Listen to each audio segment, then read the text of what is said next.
দর্শক, আজকে আমাদের সঙ্গে যুক্ত আছেন ভীষণ বিশেষ একজন অতিথি, মির্জা ফখরুল ইসলাম আলমগীর, বাংলাদেশ জাতীয়তাবাদী দল বিএনপির মহাসচিব। মির্জা ফখরুল ইসলাম আলমগীর নামটি একটি আসলে পরিচয়, তাকে আলাদা করে পরিচয় করিয়ে দেবার কিছু নেই। তিনি পরিচ্ছন্ন রাজনীতিবিদ হিসেবে সুখ্যাতি আছে তার, এমনকি বিরোধী শিবিরের লোকজনও তার প্রশংসা করেন। অনেক কৃতজ্ঞতা, অনেক ধন্যবাদ যে আজকে আপনি আপনার এমন ব্যস্ত সময়ের মধ্য থেকে আমাদেরকে সময় দিয়েছেন। ধন্যবাদ আপনাকে। মির্জা ফখরুল ইসলাম আলমগীর প্রধান উপদেষ্টার সাথে বৈঠক করার পর আপনি বলেছেন যে আপনি সন্তুষ্ট নন। অন্যদিকে বৈঠকের পর সংবাদ সম্মেলনে এ নিয়ে এক প্রশ্নের জবাবে আইন উপদেষ্টা আসিফ নজরুল বলেছেন যে আমার কাছে ওনাদেরকে দেখে হ্যাপি লেগেছে। যখন আমাদের ডায়ালগটা শেষ হয়েছে মনে হয়েছে ওনাদের মনে যে প্রশ্ন ছিল তার অনেকগুলো উত্তর ওনারা পেয়েছেন। ফখরুল ভাইয়ের কাছে অন্যরকম মনে হতে পারে। সরকার কি আসলে বিএনপির অসন্তোষ বুঝতে পারেনি, বা বৈঠকের ভিতরে আপনারা কেমন আচরণ করেছেন যে আপনাদেরকে আসলে হ্যাপি মনে হয়েছে সরকারের কাছে? আমি ঠিক জানি না যে ওনারা কিভাবে বিষয়টাকে নিয়েছেন, তবে আমরা সবসময় যে চেষ্টাটা করি যে সরকারের সঙ্গে একটা সম্পর্ক যেন সব সময় থাকে এবং সেটা একটা আপনার কনজেনিয়াল একটা সম্পর্ক থাকে, একটা সৌহার্দ্যমূলক সম্পর্ক থাকে, কথা বলার সুযোগ যেন সবসময় থাকে, সেই বিষয়টা আমরা সবসময় রক্ষা করতে চাই। তবে যে খুব পরিষ্কারভাবে আমি যেটা বলেছি যে আমরা সেই সভাতে আমরা সন্তুষ্ট হতে পারিনি। তার প্রধান কারণ হচ্ছে যে আমরা যে জিনিসটা প্রথম থেকে বলে আসছি যে আমরা নির্বাচনের একটা রোড ম্যাপ চাই। আমরা কিন্তু নির্বাচনের সুস্পষ্ট তারিখ সময়ের কথা বলিনি, বরঞ্চ আমরা অতীতে যেটা বলে এসেছিলাম যে আপনার একটা যৌক্তিক সময় কথা। কিন্তু ওই রোড ম্যাপ বিষয়টা আমরা এই জন্য জোর দিচ্ছিলাম যে তাহলে দেশের মানুষের মধ্যে একটা আস্থা আসবে যে একটা নির্বাচন হতে যাচ্ছে, হবে এবং জনগণের প্রতিনিধির হাতে ক্ষমতা আসবে। এবং যে বিষয়গুলো নিয়ে ইতিমধ্যে অনেক আলোচনা হয়েছে এবং দেশে আলোচনার প্রধান বিষয় হচ্ছে সংস্কার। আপনার এই সংস্কারের ব্যাপারে আমরা কিন্তু অনেক আগেও বলেছি, এখনও বলছি যে আমরাই প্রথম সংস্কারের কথা তুলেছি। আমরা 2016 সালে আমাদের নেত্রী দেশনেত্রী বেগম খালেদা জিয়া তিনি ভিশন 2030-তে তিনি একদম পুরো সংস্কারের কথা বলেছেন। একইভাবে আমরা 2021 সালে আমাদের ভারপ্রাপ্ত চেয়ারম্যান তারেক রহমান সাহেব 27 দফা, পরবর্তীকালে আমাদের সঙ্গে যারা যুগপৎ আন্দোলন করছিলেন তাদের সকলের সঙ্গে কথা বলে আলোচনা করে আমরা 31 দফা আমরা 22 সালে আমরা দিয়েছি। সুতরাং সংস্কারের ব্যাপারে কিন্তু যে অপপ্রচারটা করা হয় এটা সম্পূর্ণ একটা অযৌক্তিক। আমরা সংস্কার চাই, অবশ্যই চাই, এবং আমরা মনে করি যে বর্তমান যে আওয়ামী লীগ সরকার অর্থাৎ ফ্যাসিস্ট সরকার যে রাষ্ট্রকে ধ্বংস করে দিয়ে গেছে, প্রতিষ্ঠানকে ধ্বংস করেছে, সেগুলোকে আবার নতুন করে একটা সম্পূর্ণ নতুন চিন্তা ভাবনার মধ্য দিয়ে নিয়ে আসা দরকার পরিবর্তিত পরিস্থিতিতে। জি জি। কিন্তু নির্বাচনটা হচ্ছে একটা অত্যন্ত জরুরি বিষয় এই জন্যে যে আমরা মনে করি যে একটা নির্বাচিত সরকার, নির্বাচিত প্রতিনিধি, পার্লামেন্ট একটা দেশের গণতন্ত্রের জন্য অত্যন্ত জরুরি একটা বিষয়। সংস্কারের ব্যাপারে তো আমরা পরিষ্কার বলেছি যে সংস্কার যেগুলো আমরা সবাই একমত হব, সেই একমত হওয়া সংস্কারগুলো হবে, অন্যগুলোর একটা চার্টার, সেগুলোর একটা চার্টার তৈরি হবে এবং অন্যগুলোরও কমিটমেন্ট তৈরি হবে যে সেগুলো আপনার নির্বাচিত সরকার তারা সেটা বাস্তবায়িত করবেন। তো এই ক্ষেত্রে কোনো ভুল বোঝাবুঝির অবকাশ নেই। সমস্যাটা হচ্ছে আমরা বারবার করে বলছি যে আমরা একটা রোড ম্যাপ চাচ্ছি, অর্থাৎ কখন নির্বাচনটা হবে, কবে হবে, কোথা থেকে হবে, কবে আমরা শিডিউল ঘোষণা করা হবে, সেই বিষয়গুলো সুনিশ্চিতভাবে আমরা তাদের কাছে চেয়েছি। আমরা একটা চিঠি লিখিতভাবে দিয়েছি, সুতরাং সেখানে বিভ্রান্তির কোনো সুযোগ আছে বলে আমার কাছে মনে হয় না। তো সেই বিষয়গুলো আমরা তুলে ধরেছি, যে কারণে আমরা যখন প্রধান উপদেষ্টার কাছ থেকে সেই সময় সুনির্দিষ্ট রোড ম্যাপের কোনো আপনার আমরা কথা পাইনি এবং আমাদের প্রত্যাশা পূরণ হয়নি, সে কারণেই আমি খুব স্পষ্ট করে বলেছি যে আমি সন্তুষ্ট নই। জি, তার মানে প্রধান উপদেষ্টার সাথে বৈঠকে আপনারা জাতীয় নির্বাচনের সময় তারিখ বা সুনির্দিষ্ট একটা রোড ম্যাপের আশা করেছিলেন, সেটা না পেয়ে অসন্তুষ্ট হয়েছেন। কিন্তু প্রধান উপদেষ্টা নির্বাচনের সময়সীমা নিয়ে প্রথম থেকে কিন্তু একই কথা বলে আসছেন। তিনি বলছেন যে ডিসেম্বর থেকে জুনের মধ্যে নির্বাচনের কথা। তিনি দেশে বলেছেন, বিদেশে বলেছেন, নানান গণমাধ্যমে বলেছেন। কিন্তু আপনারা বা বিএনপি 7ই অগস্ট সমাবেশ করে দাবি তুলেছিলেন যে 3 মাসের মধ্যে নির্বাচন দিতে হবে, তারপর 6 মাসের কথা আমরা শুনতে পেয়েছি, এরপরে বলেছেন যৌক্তিক সময়ের মধ্যে নির্বাচন, এখন আপনারা বলছেন যে ডিসেম্বরের মধ্যে নির্বাচন দিতে হবে, নইলে অস্থিরতা সৃষ্টি হতে পারে।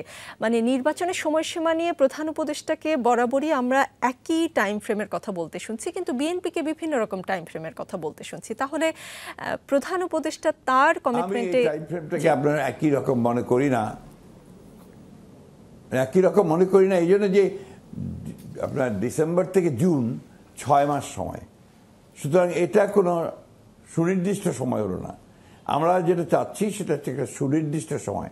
এটাও যদি ডিসেম্বর থেকে জুন উনি বলেন, let him speak out exact thing, যে ওই 6 মাসটাই বলুক না কেন, উনি সেটাও উনি বলছেন না, বলেননি, যার ফলে আমাদের মধ্যে সেই হতাশার সৃষ্টি হয়েছে, আমাদের প্রত্যাশা পূরণ হয়নি। আর আপনারা যে কথা বলছেন যে আমরা বারবার নির্বাচনের কথা বলছি, নির্বাচনের কথা তো আমরা বলবো, কারণ আমরা যে দল, আমরা একটা লিবারেল ডেমোক্রেটিক পার্টি, আমরা নির্বাচনের মধ্য দিয়ে রাজনৈতিক ক্ষমতায় যাওয়ার দল, ওটাই আমরা বিশ্বাস করি, that is our political conviction. এবং আমরা সেই কারণেই মনে করি যে যখন দ্যাট ইজ এ ভ্যাকুয়াম, যখন একটা শূন্যতার সৃষ্টি হয়, কোনো সরকার থাকে না, তখন দেশের ক্রাইসিসগুলো বাড়তে থাকে, ইনস্টিটিউশনগুলো ভেঙে পড়তে থাকে, কোনো চেইন অফ কমান্ড থাকে না, কোনো নেতৃত্ব থাকে না, এমনকি যে কনস্টিটিউশনাল বডিগুলো আছে তারা পর্যন্ত মনে করে যে তারা অভিভাবকহীন হয়ে যাচ্ছে। তো এই বিষয়টা হালকা করে দেখার তো কোনো সুযোগ নেই। সেই কারণেই একটা দায়িত্বশীল রাজনৈতিক দল হিসেবে, যেহেতু আমরা অতীতেও আমরা রাজনৈতিক দল হিসেবে আমরা রাষ্ট্র পরিচালনার দায়িত্ব ছিলাম, আমরা যেহেতু অনেক সংস্কারের সঙ্গে জড়িত ছিলাম, আমরা যেহেতু অনেক ঘাত প্রতিঘাত অতিক্রম করে দীর্ঘ 15 বছর সংগ্রাম লড়াই করে অনেক ত্যাগ তিতিক্ষার বিনিময়ে এই পর্যায়ে এসেছি, তো সেই দায়িত্বশীল ভূমিকা থেকে আমরা এই কথাগুলো বলছি। এটাকে ভুল বোঝার কোনো কারণ নেই, বা এটাকে আমাদের শুধুমাত্র ক্ষমতায় যাওয়ার যে ইচ্ছা, এটাই কথাটা ভাবার কোনো কারণ নেই। ক্ষমতায় তো নির্বাচন হলে অন্য দলও যেতে পারে, এটা তো একটা আপনার এই কথা না যে বিএনপি ক্ষমতায় যাবে। ডিসেম্বরে যদি নির্বাচন না হয় তাহলে আসলে দেশের যে অবস্থা হবে, সেই অবস্থায় বিএনপি আসলে কি করবে? না, আমরা তো সেদিনই উত্তরটা দিয়েছি যে আমরা আমাদের যে দলগুলো আছে, আমাদের যাদের সঙ্গে আমরা আন্দোলন করেছি, তাদের সঙ্গে আমরা আলোচনা ইতিমধ্যে শুরু করেছি। আমরা আমাদের দলের বিভিন্ন পর্যায়ের নেতাকর্মীদের মতামত নিচ্ছি, সেই মতামতের ভিত্তিতে জনগণের সঙ্গে একটা তাদের মতামতের ভিত্তিতে যেটা করণীয় দরকার সেটা আমরা করব। বর্তমান সরকারকে অনির্বাচিত বলেন আপনাদের দলের কেউ কেউ, এবং সরকারের সংস্কারের এখতিয়ার নিয়েও প্রশ্ন তোলেন। সরাসরি আপনাদের দলের নাম উল্লেখ না করলে এর জবাব দিয়েছেন মৎস্য প্রাণী সম্পদ উপদেষ্টা ফরিদা আক্তার। তিনি বলেছেন, আমরা যে অনির্বাচিত এ কথা বলল কে? যারা নতুন বাংলাদেশের জন্য পরিবর্তন এনে দিয়েছে তারাই রাষ্ট্র সরকার গঠন করেছে, কাজেই সরকারের দায়িত্ব হলো তাদের চাহিদা মেটানো। মানে অভ্যুত্থানের নেতৃত্ব দেয়া ছাত্ররা, এমনকি আপনারাও আসলে এই সরকারকে সমর্থন করেন। এখন এই সরকারকে অনির্বাচিত বলা এবং তাদের তরফ থেকে যে ব্যাখ্যা এসেছে সেটা নিয়ে আপনার মন্তব্য জানতে চাই। দেখুন, এই ব্যাপারটা আমি খুব বেশি কথা বলতে চাই না এটা নিয়ে, তবে এটা তো আপনার অত্যন্ত সত্য, দিবালোকের মতো সত্য, যে এই সরকার আমাদের জনগণের আপনার প্রস্তাবনার মধ্য দিয়ে, মনোনয়নের মধ্য দিয়ে তারা এসেছেন।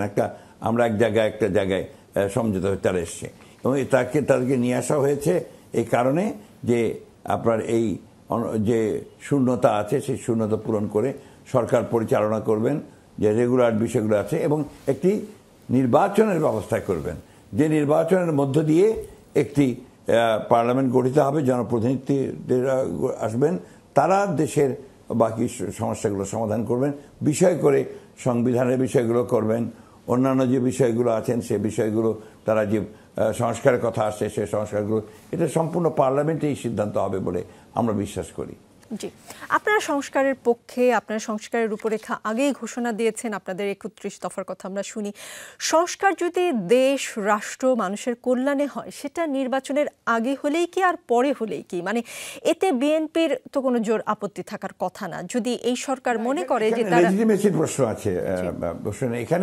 এখানে অবশ্যই একটা লেজিটিমেসির প্রশ্ন আছে। এখানে তো রাষ্ট্র, তো আপনার একটা রাষ্ট্র অবশ্যই তার তার বিষয়গুলোকে আপনাকে ওইভাবে দেখতে হবে। তার তো কোনো আপনার আমার একটা তৈরি করা থিয়েটার নয়, বা তৈরি করা একটা নাটক নয়, বা ফুটবল খেলা নয়। এর কতগুলো সেট বিষয় আছে যেগুলো গোটা জনগণ সেই দায়িত্ব অর্পণ করেছে। তো সেখানে খুব পরিষ্কার করে ব্যাপারটা বলা, আমরা মনে করি যে সংস্কার অবশ্যই আমরা চাই, তবে সেই সংস্কার অবশ্যই পার্লামেন্ট অর্থাৎ জনপ্রতিনিধিদের দ্বারা সেটা আপনার অ্যাপ্রুভ হতে হবে। আর সমস্ত রাজনৈতিক দলগুলোতে যেগুলো একমত হবে সেগুলোতে তো আমরা একমত আছি। আমরা সেটা বারবার বলছি যে সেখানে একটা চার্টার তৈরি হতে পারে, সেটাকে আমরা সবাই সমর্থন করি, অবশ্যই করব। জাতীয় ঐকমত্য কমিশনের সহসভাপতি ডক্টর আলী রিয়াজ বলেছেন, আলোচনার মধ্য দিয়ে আমাদের লক্ষ্য হলো একটি জাতীয় সনদ তৈরি করা, যাতে করে আমরা বাংলাদেশে একটি স্থায়ী গণতান্ত্রিক ব্যবস্থা প্রতিষ্ঠা করতে পারি। আমরা দেখেছি গণতন্ত্র বারবার হোঁচট খেয়েছে, শুধু তাই নয়, একটি ব্যক্তিতান্ত্রিক স্বৈরতন্ত্র প্রতিষ্ঠিত হয়েছিল এই দেশে। আপনার কি মনে হয় যে জাতীয় সনদ তৈরি হলেই তা বাস্তবায়ন হবে, মানে ব্যক্তিতান্ত্রিক স্বৈরতন্ত্র পুনঃপ্রতিষ্ঠার পথ বন্ধ হবে? বিষয়টা ডক্টর আলী রিয়াজ তো আপনার রাষ্ট্রবিজ্ঞানের শিক্ষক এবং তিনি অত্যন্ত বিজ্ঞ মানুষ, একজন পণ্ডিত মানুষ। তিনি বলেছেন নিশ্চয়ই সেটা আপনার আমাদেরকে সেটা প্রণিধানযোগ্য। একই সঙ্গে আমাদের এই দীর্ঘ অভিজ্ঞতা আপনার পৃথিবীর বিভিন্ন রাজনৈতিক উত্থান পতন, আপনার একটি ব্যবস্থার উত্থান পতনের ধারণা যেটা আমাদের তৈরি হয়েছে। আপনারা দেখুন, আমরা একসময় সমাজতন্ত্র, সোভিয়েত ইউনিয়ন তৈরি হলো, সেই সমাজতন্ত্র ভেঙে চুরমার হয়ে গেছে। সোভিয়েত ইউনিয়ন অন্যভাবে অন্য ব্যবস্থা সেখানে এসছে। আজকে পৃথিবীর ব্যবস্থাগুলোতেও এই যারা আপনার গণতন্ত্রে বিশ্বাস করে সেই রাষ্ট্রগুলোতেও আজকাল অনেক রকম চিন্তাভাবনা, নতুন করে চিন্তাভাবনা আসছে। আজকে সেদিন আমরা যখন একসাথে আপনার জাতিসংঘের মহাসচিবের সঙ্গে বসলাম, আপনার এই সংস্কারের প্রধানরা ছিলেন, সেখানে রাজনৈতিক দলের অনেক প্রধানরা ছিলেন। সেখানে তিনি বললেন যে গণতন্ত্রের খুব দুর্দিন যাচ্ছে, গণতন্ত্র এখন নিচের দিকে, ডিকেইং, এবং তারপরেও গণতন্ত্রই হচ্ছে একটা উত্তম ব্যবস্থা। এই বিষয়গুলো কিন্তু আপনার আপেক্ষিক, রিলেটিভ। ওই বিতর্কে আমরা যেতে চাই না। আমাদের বাংলাদেশের জন্য যেটা আমরা সবচেয়ে বেশি উপযোগী মনে করি সেটা আলোচনার মধ্যে দিয়ে আমরা আনতে পারবো। এবং আমি দেখছি যে প্রক্রিয়া চলছে, সে প্রক্রিয়ার মধ্যে দিয়ে অবশ্যই আমরা এমন একটা জায়গায় এসে পৌঁছতে পারবো যেটা পার্মানেন্টলি, মানে আপনি 1000 ইয়ার্স না হোক, 100 ইয়ার্স না হোক, অন্তত 50-60 বছরের জন্য আমরা একটা জায়গা গিয়ে পৌঁছতে পারবো। কারণ নাথিং ইজ সার্টেন। প্রতি মুহূর্তে যখনই আপনার এই সময় বদলায়, জিওপলিটিক্স বদলায়, প্রযুক্তি বদলায়, তখনই আপনার কিন্তু রাজনৈতিক চিন্তা ভাবনাগুলো বদলায়, মানুষের মন মানসিকতা বদলায়। জি, আপনি বলছেন যে সময়ের সাথে আসলে সকলের বা জনগণের মাইন্ডসেট চেঞ্জ হয় সময়ের সাথে, প্রেক্ষাপটের সাথে। যদি মাইন্ডসেট চেঞ্জই হয়, তাহলে একই ব্যক্তি একই সঙ্গে প্রধানমন্ত্রী, সংসদ নেতা ও দলীয় প্রধানের পদে থাকতে পারবেন না বলে সংস্কার কমিশন যে প্রস্তাব করেছে, এ নিয়ে বিএনপি আপত্তি জানিয়েছে। আমরা আগে দেখেছি এমন হতো যে একই ব্যক্তি প্রধানমন্ত্রী, সংসদ নেতা, দলীয় প্রধানের পদে, কিন্তু এখন তো দিন বদলেছে, মানুষের মাইন্ডসেটও নিশ্চয়ই বদলেছে। আপনারা বলছেন যে এটি রাজনৈতিক দলের নিজেদের সিদ্ধান্ত, এই ব্যাপারে পরিবর্তন বা সংস্কারের প্রয়োজন নেই। কেন এমনটা বলছেন? কে বলছে? বিএনপি বলছে। জি, বিএনপি। আমরা তো সব কথাগুলো বলেছি যে আমরা পার্লামেন্টে দিতে চাই।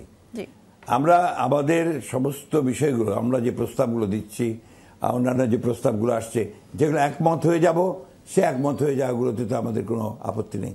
কিন্তু যেটা একমত হব না, let it go to the parliament. এটা দলীয় সংস্কারের বিষয়।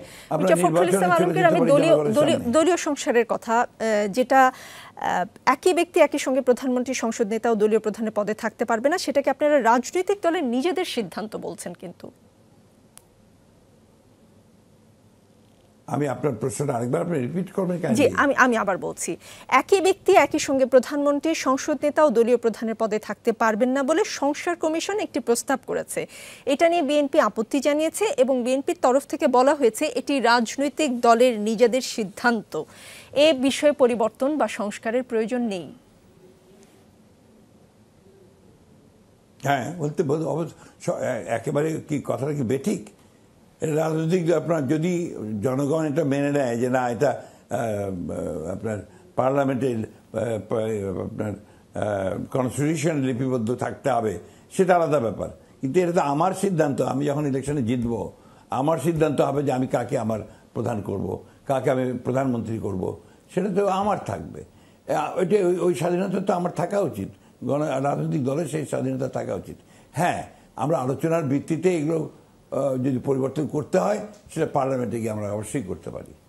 জি, এক ব্যক্তির জীবনে দুইবারের বেশি প্রধানমন্ত্রী হতে পারবে না এমন প্রস্তাবের সাথে আপনাদের অবস্থানের পার্থক্য আছে। আপনারা বলছেন পরপর দুইবার প্রধানমন্ত্রী হতে পারবে না কেউ। আপনারা কি এই অবস্থানেই এখনো আছেন? আমরা তো ওটা দিয়ে দিয়েছি আপনার কমিশনের কাছে, তো ওখানেই আছি। কিন্তু এই সব কিছুগুলো তো নির্ভর করবে আপনার যখন এটা পার্লামেন্টে যাবে, সেই পার্লামেন্টে যাওয়ার পরে পার্লামেন্ট যদি সেটা একমত হয় তাহলে নিশ্চয়ই সেটা থাকবে। যদি পরিবর্তন আনতে হয় পরিবর্তন আনা যাবে। এইগুলোকে আমি আপনার খুব বড় ইস্যু হিসেবে দেখি না। This issues are not major issues. Major ইস্যুটা হচ্ছে যে আমাদের এখন এই মুহূর্তে গণতন্ত্রে ফেরা উচিত। আমরা এখনও কিন্তু গণতন্ত্রে ফিরিনি। আপনি এখন লক্ষ্য করছি আমরা যে আমাদের গভর্নেন্সটা কিন্তু আমরা এখন এস্টাবলিশ করতে পারিনি। আমাদের ল অ্যান্ড সিচুয়েশন আমরা এখনো সেই এস্টাবলিশ করতে পারিনি। আমাদের যে শিক্ষা ব্যবস্থা অর্থাৎ ইউনিভার্সিটিগুলো, কলেজগুলো এখনও সেখানে অস্থিরতা বিরাজ করছে, আমরা সেগুলো সেই জায়গায় আসতে পারিনি। আমাদের স্বাস্থ্য ব্যবস্থা প্রায় ফেল করেছে। তো এই জিনিসগুলোর জন্যই তো আপনার একটা ইলেকটেড গভর্নমেন্ট দরকার।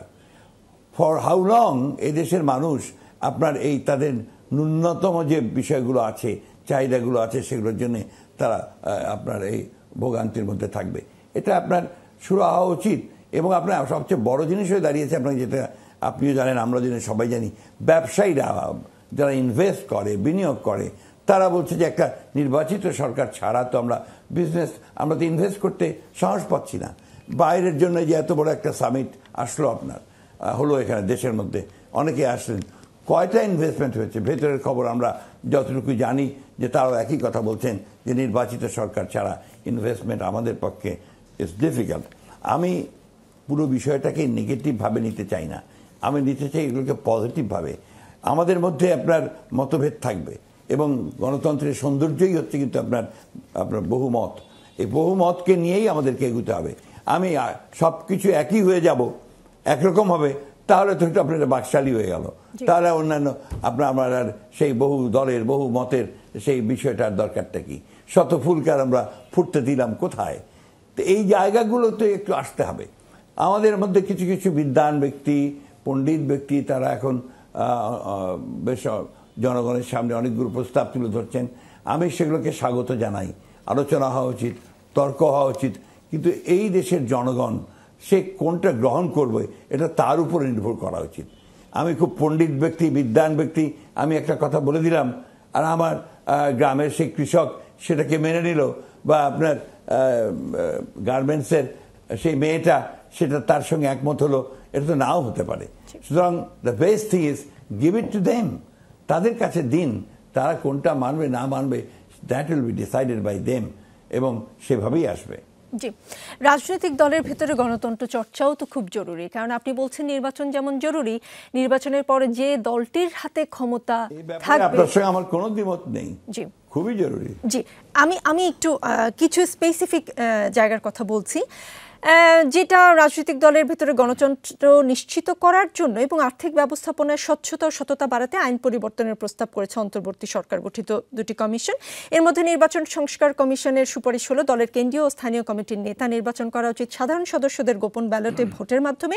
জাতীয় নির্বাচনের প্রার্থী মনোনয়নের ক্ষেত্রেও একইভাবে 3 সদস্যের প্যানেল গঠন করার প্রস্তাব দেওয়া হয়েছে। অপরদিকে রাজনৈতিক দলগুলোর তহবিলের স্বচ্ছতা নিশ্চিত করার জন্য নির্বাচন আইনে পরিবর্তনের প্রস্তাব করেছে দুর্নীতি দমন কমিশন, কমিশন। সবগুলো দল রাষ্ট্রের সংস্কার নিয়ে সোচ্চার, কিন্তু নিজ নিজ দলের সংস্কার নিয়ে কারো কোনো তৎপরতা আসলে তেমন কিন্তু চোখে পড়ছে না। মানে রাজনৈতিক দলে গণতন্ত্র চর্চা না হলে তারা ক্ষমতায় গিয়ে রাষ্ট্রীয় পর্যায়ে কি করে গণতন্ত্রের চর্চা করবে? সঙ্গে একমত নই।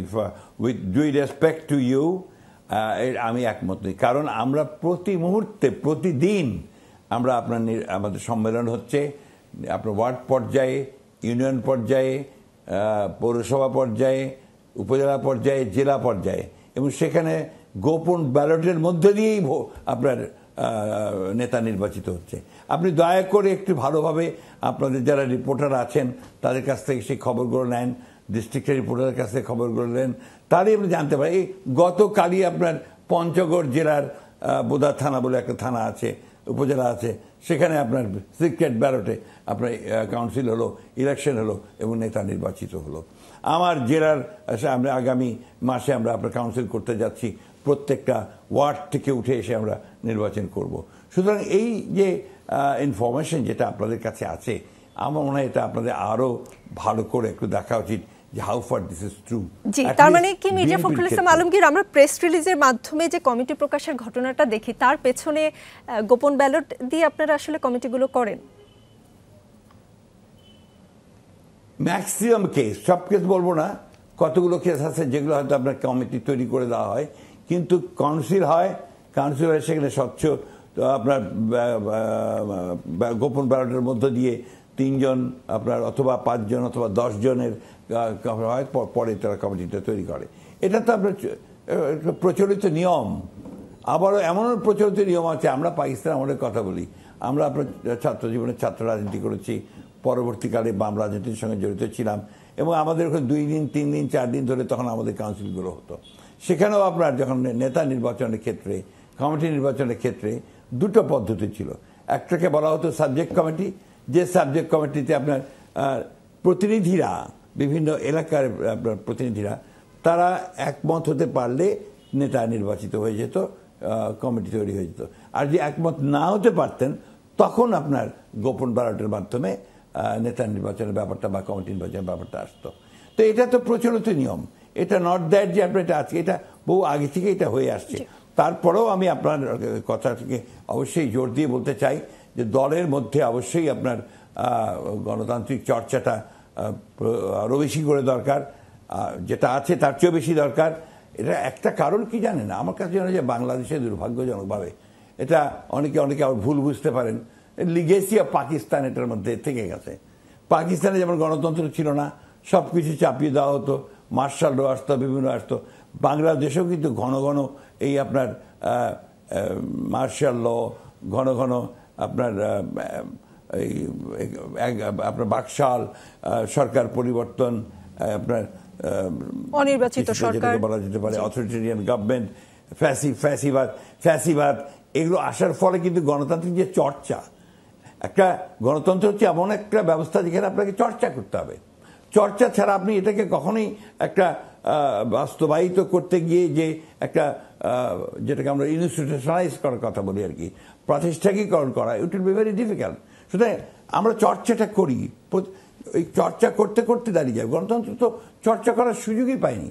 একটা ধরেন, আমি একটা উদাহরণ দিই, প্রায় আমার মনে হয় একটা শিশু, সেই শিশুকে যদি অসুস্থ হলো, একটু অসুস্থ হওয়ার পরে আপনি যদি বিভিন্ন ডাক্তার নিয়ে এসে বারবার তাকে আপনি অ্যান্টিবায়োটিক্স দিতে থাকবেন, and that শিশু will not survive.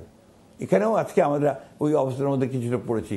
1971 থেকে শুরু করে আজ পর্যন্ত প্রতিবার আপনারা মানুষ চেয়েছে, আমরা চেয়েছি, পরিবর্তন হয়েছে, কিন্তু ওই কতগুলো জায়গায় এসে আমরা আটকে গেছি, আটকে গিয়ে পরিবর্তন আনতে চেয়েছি, পরিবর্তন আনতে পারিনি। So let it be practised. আমরা এই প্র্যাকটিসটা হোক, প্র্যাকটিসটা হলে তখন দেখা যাবে যে গণতন্ত্র একটা তার জায়গায় এসে পৌঁছেছে। জি, মির্জা ফখরুল ইসলাম আলমগীর, আপনার অনুমতি নিয়ে একটা বিরতিতে যেতে চাচ্ছি, একটু পরেই ফিরে আসবো আবার। দেখছেন রাজনীতি, আমাদের সঙ্গে আছেন বিএনপি মহাসচিব মির্জা ফখরুল ইসলাম আলমগীর। মির্জা ফখরুল ইসলাম আলমগীর গণমাধ্যমে দেখি বা সামাজিক যোগাযোগ মাধ্যমেও দেখি বিএনপি কর্মীদের মধ্যে রেষারেষি, চাঁদাবাজি, বিরোধ, মতভিন্নতা, স্বার্থের দ্বন্দ্ব, নানান ধরনের খবর। যেরকম খবর এসেছে, গত 8 মাসে সংঘর্ষে 51 নেতাকর্মী নিহত হয়েছেন, এ ঘটনায় আহত হয়েছেন 4 শতাধিক নেতাকর্মী সমর্থক। 5 আগস্ট ছাত্র জনতার অভ্যুত্থানে শেখ হাসিনার পতনের পর থেকে চলতি বছরের 9 এপ্রিল পর্যন্ত অন্তত 48টি সংঘর্ষে এই ধরনের হতাহতের ঘটনা ঘটে। আপনাকেও আমি কখনো বলতে শুনেছি বা বিএনপির নেতারা বলেন যে এটা আসলে সোশ্যাল মিডিয়া বা কোনো কোনো গণমাধ্যম বিএনপি বিরোধী একটি ষড়যন্ত্রে নেমেছে। আসলেই কি আপনারা কোনো ষড়যন্ত্রের গন্ধ এখনো পান? বিষয়টা হচ্ছে কি, আপনার যে আমি যেভাবে জিনিসটাকে দেখি আর কি, আপনার যে এই প্রচারণাগুলো যে হচ্ছে, এর মধ্যে কতগুলো সত্যি, এটা। দ্বিতীয়ত হচ্ছে আপনার যেটাকে আমরা বলি আপনার সোশ্যাল মিডিয়া, সেখানে যে ইনফরমেশনগুলো আসে সেটা কতগুলো সঠিক ইনফরমেশন আর কতগুলো ডিসইনফরমেশন।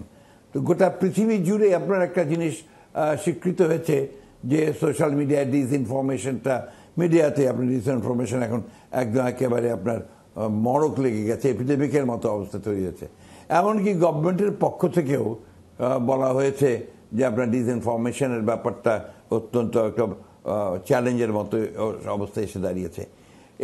এটা আছে। তারপরে আমি বলি যে একেবারে যে ঘটনাগুলো নেই তা নাই, এগুলো আছে। এটা থাকাটা একদম অস্বাভাবিক নয়। এই জন্যে যে সেট আপ আপনার গত 15 বছরে আপনার মাইন্ডসেট এবং সমাজ ব্যবস্থা, সমাজ রাজনীতি সম্পর্কে যে ধারণা যেগুলো ফ্যাসিস্ট হাসিনা সরকার তৈরি করে দিয়ে গেছেন, সেখান থেকে রাতারাতি মানুষকে বেরিয়ে আসা তো কোয়াইট নট পসিবল। রাতারাতি পারবে না, এটা একটা চর্চার মধ্যে দিয়ে আসতে হবে। আপনি নিশ্চয়ই লক্ষ্য করেছেন, আমরা যখনই এই খবরগুলো কোথাও পেয়েছি, নিশ্চিত হয়েছি, সাথে সাথে আমাদের অ্যাক্টিং চেয়ারম্যান তারেক রহমান সাহেব তাদেরকে বহিষ্কার করেছেন, তাদের বিরুদ্ধে আপনার সাংগঠনিক ব্যবস্থা নেওয়া হয়েছে।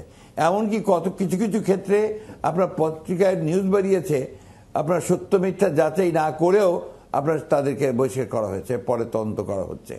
এই যে আমরা আমাদের আপনি এইটা নিয়তটা দেখবেন, আমাদের উদ্দেশ্যটা দেখবেন যে আমরা দলটাকে কিভাবে নিয়ে যেতে চেয়েছি। এই প্রচণ্ড রকমের একটা আভিবল সেই 2008 সাল, 9 সাল, 12 সাল থেকে আমাদের অসংখ্য নেতাকর্মী, 60 লক্ষ নেতাকর্মীর বিরুদ্ধে মিথ্যা মামলা দেওয়া হয়েছে। আমাদের হাজার হাজার নেতাকর্মীকে হত্যা করা হয়েছে। আমাদের প্রায় 1700 মানুষ গুম হয়ে গেছে আপনার এনফোর্স ডিসঅ্যাপিয়ারেন্সে। এবং আমাদের টপ মোস্ট লিডার দেশনেত্রী বেগম খালেদা জিয়া থেকে শুরু করে আপনার একদম ইউনিয়ন পর্যায়ের নেত্রী পর্যন্ত তারা কারাগার বরণ করেছেন। দেশনেত্রী বেগম খালেদা জিয়াকে 6 বছর প্রথমে কারাগারে বন্দী, তারপরে হাসপাতালে বন্দী, তারপর গৃহবন্দী করে রাখা হয়েছে। ভারপ্রাপ্ত চেয়ারম্যান নির্বাসিত অবস্থায় আছেন। আমাদের বিরুদ্ধে অসংখ্য মামলা, 100-র নিচে কারো বিরুদ্ধে মামলা নেই। এই যে একটা চরম ভয়াবহ একটা পরিস্থিতি, সেটাকে মোকাবেলা করে দলকে আবার আপনার একটা গণতান্ত্রিক অবস্থায় নিয়ে আসা, সঠিক অবস্থায় নিয়ে আসার যে কাজটা, এটা নিঃসন্দেহে একদিনে এক রাতে সম্ভব নয়। সুতরাং আমরা অত্যন্ত আশাবাদী যে এর মধ্যে আমরা যেটুকু কাজ করতে পেরেছি সেটা অত্যন্ত ভালো কাজ হয়েছে। আমাদের চেয়ারম্যান, ভারপ্রাপ্ত চেয়ারম্যান সাহেব তার নেতৃত্বটা করা হয়েছে। এবং আমরা এটাও আশাবাদী যে আমরা আমাদের দলের সম্মেলন যেভাবে হচ্ছে সেভাবে আমরা দলকে একটা গণতান্ত্রিক একটা শক্তি হিসেবে আমরা দাঁড় করাতে সক্ষম হচ্ছি। আপনি জানেন কিনা আমি জানি না, বিএনপি বোধহয় একমাত্র রাজনৈতিক দল যার মাসে 4 দিন স্ট্যান্ডিং কমিটির মিটিং হয়। এটা অন্য কোনো দলে আছে কিনা আমি জানি না। অর্থাৎ মেইন লিডারশিপের সঙ্গে লিডারশিপের যে যৌথ যে আপনার নেতৃত্ব, সেই নেতৃত্বকে প্রতিষ্ঠা করবার জন্য বিএনপিতে এই কাজ শুরু হয়েছে। আজকে নয়, যেদিন থেকে দেশনেত্রী বেগম খালেদা জিয়া জেলে গেছেন, আমাদের ভারপ্রাপ্ত চেয়ারম্যান সাহেব দায়িত্ব নিয়েছেন, সেই দিন থেকে এই ব্যবস্থা নিয়ে আমরা জনগণের সঙ্গে আমরা যোগাযোগ রাখছি, পার্টির সঙ্গে যোগাযোগ রাখছি। এবং একই সঙ্গে আমাদের ভারপ্রাপ্ত চেয়ারম্যান প্রায় প্রতিদিন 5টা, 6টা, 7টা, 8টা করে গণসংযোগ করছেন একবার রিমোট এরিয়াগুলোতে পর্যন্ত। আমাদের নেতারা আমরা যাচ্ছি আপনার বিভিন্ন এলাকাগুলোতে। সুতরাং BNP as a political party, as a democratic party, BNP তার ভূমিকা পালন করছে। আপনি একটা জিনিস সবসময় মনে রাখা দরকার আমাদের সকলের, যে বিএনপি একটা রাজনৈতিক দল, যে দলটি কিন্তু আপনার মাল্টি পার্টি সিস্টেম এখানে নিয়ে এসেছে, বহুদলীয় গণতন্ত্রকে প্রবর্তন করেছে। বিএনপি সেই রাজনৈতিক দল যে দল আপনার এখানে মিডিয়াকে স্বাধীনতা দিয়েছে, অর্থাৎ আপনার মিডিয়ার স্বাধীনতাকে নিশ্চিত করেছে। বিএনপি সেই দল যে দল আপনার পার্লামেন্টারি পলিটিক্সে ফিরে গেছে। বিএনপি সেই দল যে দল আপনার কেয়ারটেকার গভর্নমেন্ট সিস্টেমটাকে কনস্টিটিউশনে আপনার নিয়ে এসে চালু করেছিল। আমরা দেখেছি সেটা কাজ করেছে, চূড়ান্তভাবে কাজ করেছে। বিএনপি 15 বছর গণতন্ত্রকে আপনার প্রতিষ্ঠা করবার জন্য লড়াই করেছে, সংগ্রাম করেছে। আপনি একটা গণতান্ত্রিক দল পৃথিবীর মধ্যে বোধহয় খুব কম আছে যাদের এত বড় ত্যাগ এবং এত বড় স্যাক্রিফাইস আছে। জি, আপনি যে সকল অর্জনের কথা বলেন, এই সকল অর্জন বা এই সকল ক্রেডিট গত 15-16 বছরের যে অত্যাচার নিপীড়নের কথা আপনি বললেন, এই সকল কিছুই কি এখন যে চাঁদাবাজির কথা আমরা শুনি সেটার কারণে কি ম্লান হয়ে যাচ্ছে, ম্রিয়মান হয়ে যাচ্ছে? এটা কি কেবলই গণমাধ্যমের দোষ? আপনি স্বীকার করেছেন কিছু যে হচ্ছে, আপনি স্বীকার করেছেন। আমি আপনাকে বলি, এই চাঁদাবাজির কথা যেটা আপনি শুনছেন, আমরা শুনছি, আমরা ব্যবস্থা নিচ্ছি, একেবারে নেই সেটা বলছি না, নিশ্চয়ই কিছু কিছু আছে, সেটা ব্যবস্থা নেওয়া হচ্ছে, কিন্তু ওটাকে দিয়েই বিএনপির অর্জনগুলোকে তো আপনার ম্লান করে দেওয়া যাবে না। আপনার ধরেন কোথাও একটা চাঁদাবাজি হয়েছে, we are taking action against that, নিতে যাচ্ছি, কিন্তু তার যে বিএনপি যে প্রাণটা দিয়েছে, আপনারা তো এই প্রাণ দেওয়ার কথাগুলো একবারও বলেন না।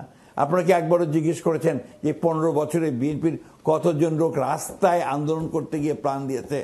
আপনারা কি একবারও মকবুলের কথা জিজ্ঞেস করবেন, শাওনের কথা জিজ্ঞেস করবেন, মুন্সিগঞ্জে বা নারায়ণগঞ্জে বা ঢাকায় এই পার্টি অফিসের সামনে গুলি করে যে পুলিশ হত্যা করলো তাদের কথা জিজ্ঞেস করবেন?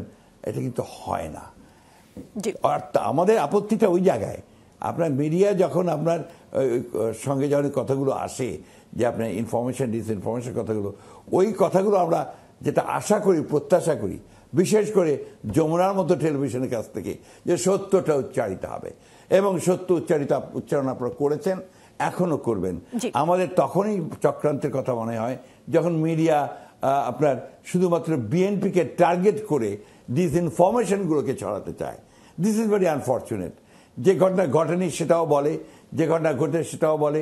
আমাদের ভারপ্রাপ্ত চেয়ারম্যান সম্পর্কে কথা বলা হয়, দেশনেত্রী বেগম খালেদা জিয়া সম্পর্কে কথা বলা হয়, আমাদের নেতাদের সম্পর্কে কথা বলা হয়।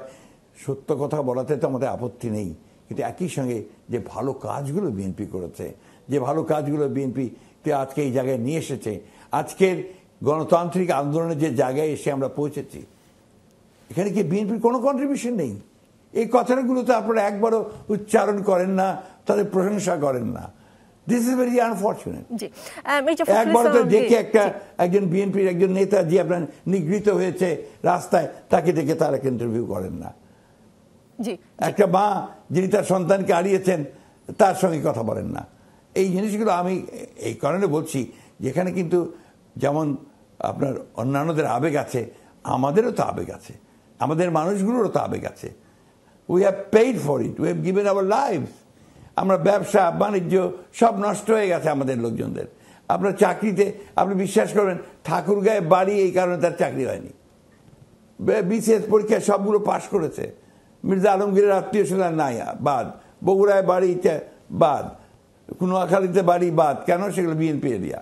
তো এই কথাগুলো কিন্তু আপনারা আনছেন না।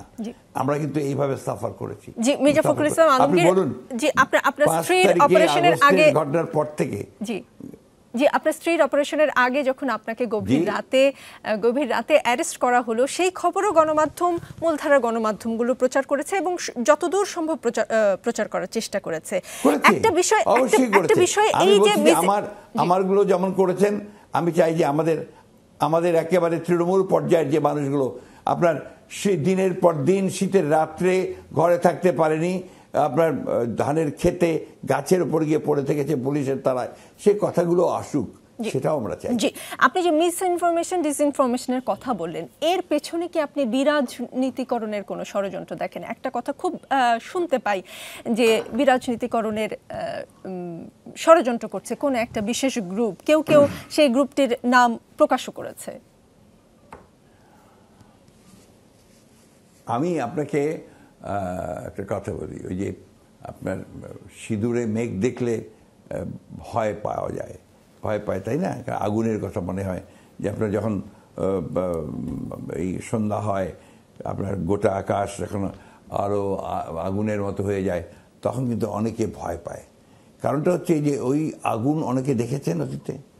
আমাদের এখানে বাংলাদেশেও মানুষ কিন্তু আপনার এই বীজ রাজনীতিকরণের প্রক্রিয়া দেখেছে দীর্ঘকাল, এবং 1/11 থেকে নয়, শুধু তারও আগে থেকে আপনার বিরাজনীতিকরণের প্রক্রিয়া শুরু হয়েছে। তো সেই প্রক্রিয়াটার সঙ্গে যেহেতু এই দেশের মানুষ জড়িত, রাজনীতিবিদদের অভিজ্ঞতার মধ্যে এটা আছে, তো এটা আশঙ্কা আসাটা খুব অমূলক নয়। তো এই বিষয়গুলোকে আমাদের চোখ কান খোলা রাখতে হবে। আমি রাজনীতিবিদদের প্রতি এর আগেও আহ্বান জানিয়েছি, আবার আহ্বান জানাতে চাই যে আমরা এমন কিছু করব না যদি আমরা আবার গণতন্ত্র ব্যাহত হয় এমন কোনো ক্ষতি যেন আমরা না করি। আমরা এমন কিছু করব না যাতে করে আবারও ফ্যাসিস্টরা ফিরে আসার কোনো সুযোগ পায়। আমরা এমন কিছু করব না যাতে করে আপনার আমাদের যে স্বপ্ন, আমাদেরকে তরুণ সন্তানরা তারা তাদের রক্ত দিয়ে দিয়েছে, সেটা আপনার কোনো রকমে বিপন্ন হয়, সে কাজগুলো আমরা যেন না করি। Let us unite together. আসুন আমরা একসাথে সবাই মিলে এই আহ্বান আমার সকলের কাছে, যে আমরা সবাই যে জায়গাগুলো সমস্যা আছে আলোচনা করে শেষ করি, এবং এটা নিয়ে এমন জায়গায় না পৌঁছাই যে যেখান থেকে পয়েন্ট অফ নো রিটার্ন হয়। আমরা সেই জায়গাগুলোতে পৌঁছতে চাই না। আমরা একটা আলাপ আলোচনার মাধ্যমে বাংলাদেশ যেটা নিতে পারবে, যতটুকু নেওয়া সম্ভব। আমি এর আগেই বললাম আপনাকে যে আপনি একটা শিশুকে যদি একসাথে অনেকগুলো অ্যান্টিবায়োটিক্স দিতে থাকেন, তাহলে তার কী অবস্থা দাঁড়াবে। তো ঠিক একইভাবে আজকে যে বাংলাদেশে আপনার ফ্যাসিবাদের হাত থেকে বেরিয়ে এসছে, তাকে আপনি ধীরে ধীরে গণতন্ত্র দিকে নিয়ে যান, ধীরে ধীরে সেই জায়গাগুলোতে যান। এটাই হবে বোধহয় সঠিক চিন্তা।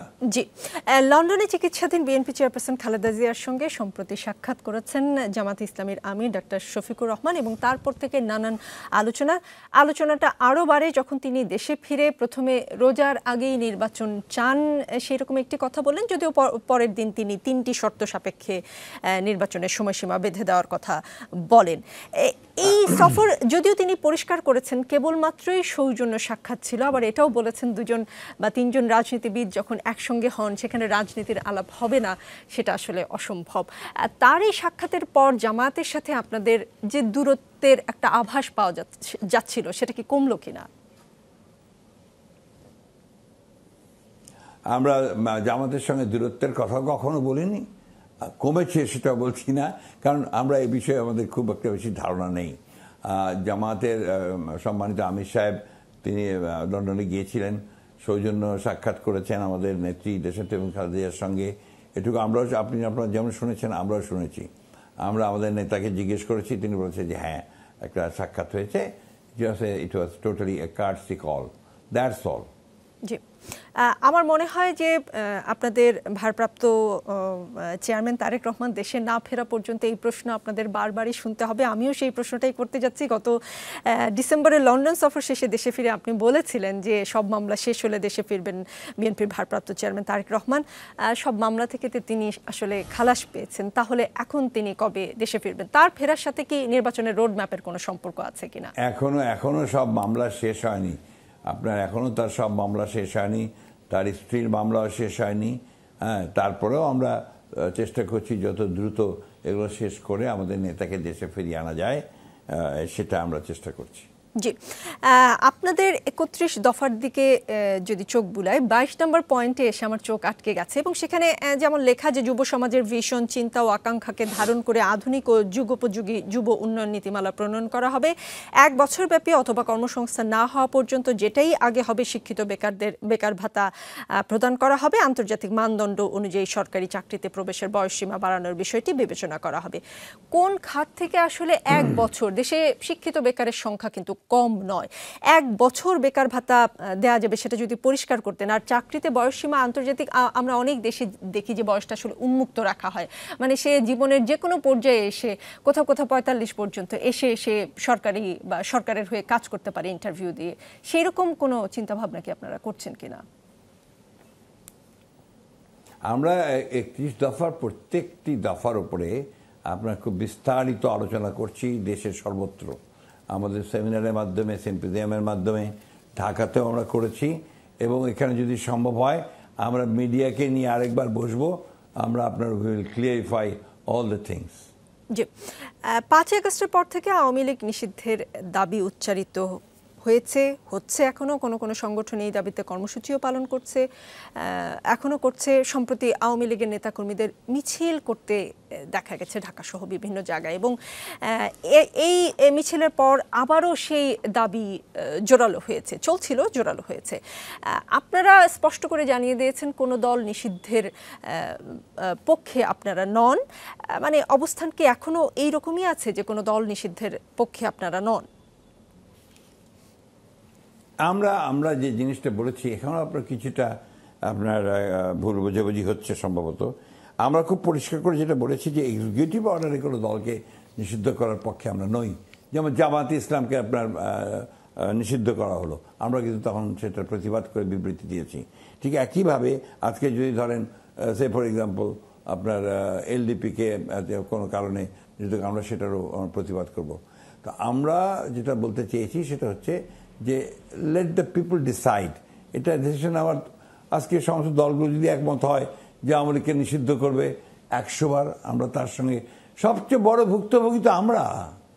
আওয়ামী লীগের হাতে নিগৃহীত, নির্যাতিত, নিপীড়িত, নিহত সব কিছুতে আমরা হয়েছি। সেখানে আমাদের এই চিন্তাভাবনার ব্যাপারে কোনো প্রশ্ন থাকা উচিত হবে কি না সেটা আপনারাই চিন্তা করে দেখবেন। তবে এটা ঠিক যে আমরা বিশ্বাস করি গণতন্ত্রে, আমরা বিশ্বাস করি জনগণই হচ্ছে আপনার সর্বশেষ জায়গা, যে সিদ্ধান্তগুলো জনগণ দেয়। কিন্তু এমন কথাও শোনা যায় কোনো একটি বিশেষ দেশের প্রেসক্রিপশনে আপনারা আওয়ামী লীগকে নিষিদ্ধ করতে চান না, এটা যেমন শোনা যায়। আরেকটা কথা শোনা যায়, মুক্তিযুদ্ধের নেতৃত্বে যে দলটি দিয়েছে সেই আওয়ামী লীগের নেতৃত্ব যেহেতু আজকে দেশ ছাড়া, কখনো কখনো শুনতে পাই যে সাবের হোসেন চৌধুরী, শিরিন শারমিন এমন কারো নেতৃত্বে নতুন করে আওয়ামী লীগকে ফিরিয়ে আনার পরিকল্পনা হচ্ছে। যদি সেই পরিকল্পনা হয়ে থাকে সেটা রাজনীতিতে আমার বিষয় নয়, আওয়ামী লীগ কার নেতৃত্বে আসবে কি আসবে না এবং আপনার তারা নিজেরা ফিরে আসবে কি আসবে না এটা আমার বিষয় নয়, এটা টোটালি আমার বিষয়।